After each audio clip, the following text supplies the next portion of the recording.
that I wanted to meet you. After we met, I couldn't stop thinking about you. I couldn't believe the amazing woman that you were. Your excitement about God and the life that we get to live together is contagious.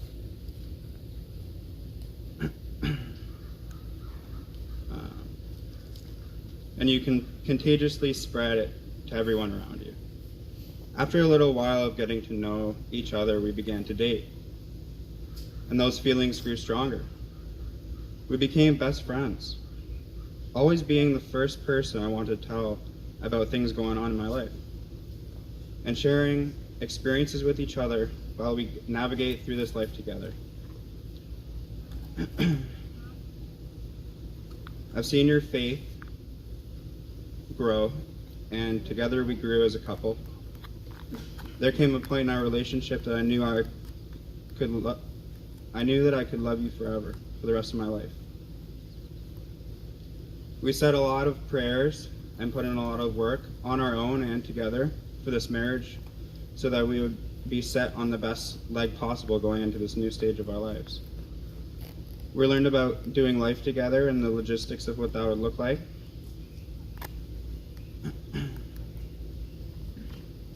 Doing that with you has been the best experience of my life. I've learned more about myself than I ever have before. You've added feelings to what was numb, and you've helped me build my relationships deeper with my family and my friends. You're my other half, and I understand exactly what people mean when they say that now.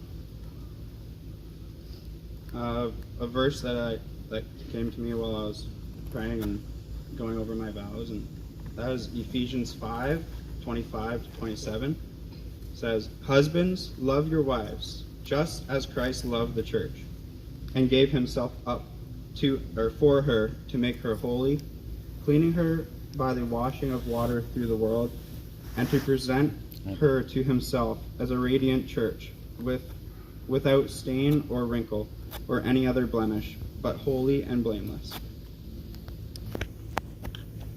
I love you.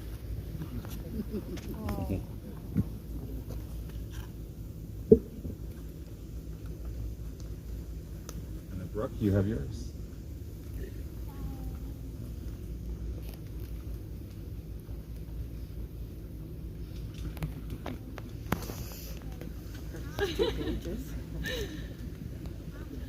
I could say every loving and every happy word to ever exist, and it still wouldn't be enough to describe the joy you give me. But I'll start with the most important one. I am so blessed. You make me a stronger, smarter, and more faithful woman just by standing here with me today. 1 Corinthians 13, verse 13 says, "These three things will last forever: faith, hope, and love. And the greatest of these are love." This verse alone is so beautiful and sweet. However, I want to read verses 1-6 to show how powerful and deep that one sentence is.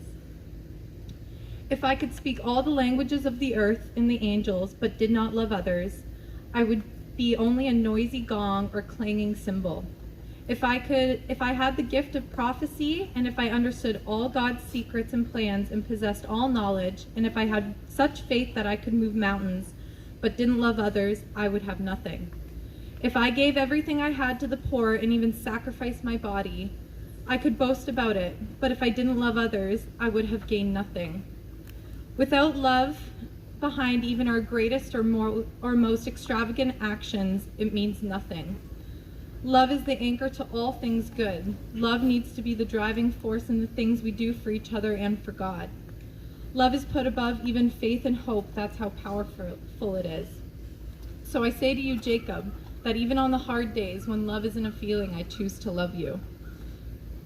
I do have faith and hope for our future, but the greatest thing I have for you that will never waver, even when I feel hopeless or lacking in faith, is my love. You are my best friend, and you show me what true love is every day. There is no one else I would rather share all my happiness with, and no one else I would rather sit beside in times of sorrow. Jacob, I cannot wait to do all this life has to offer with you. I vow to you and God in front of our friends and family that I will spend every day loving you, protecting you, caring for you, and praying for you. I love you more than yesterday, and we still have forever to go. Thank you for choosing me, and I promise to always choose you.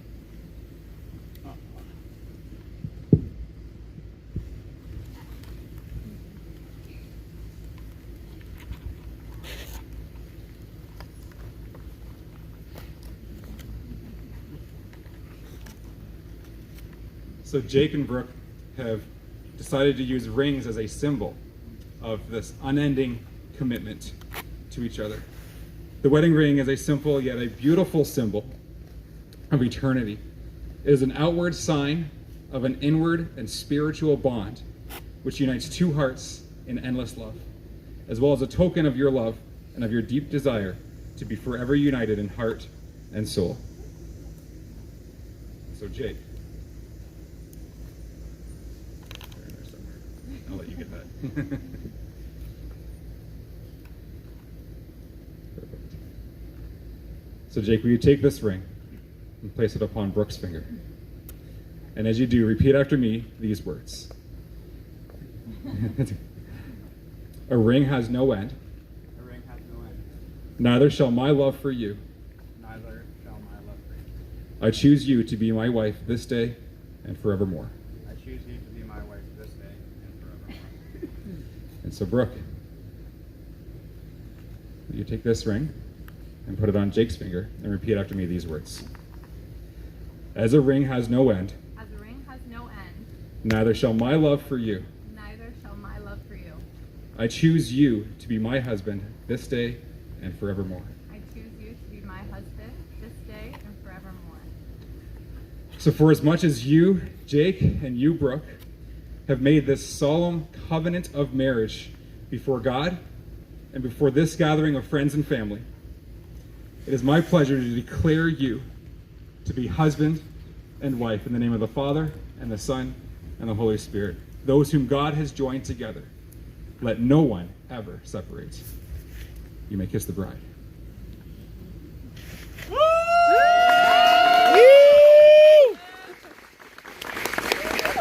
Take Brooke to be your wife, to live with her, respect her, and love her as God intends, with the promise of faithfulness, tenderness, and helpfulness, in good times and bad, in sickness and in health.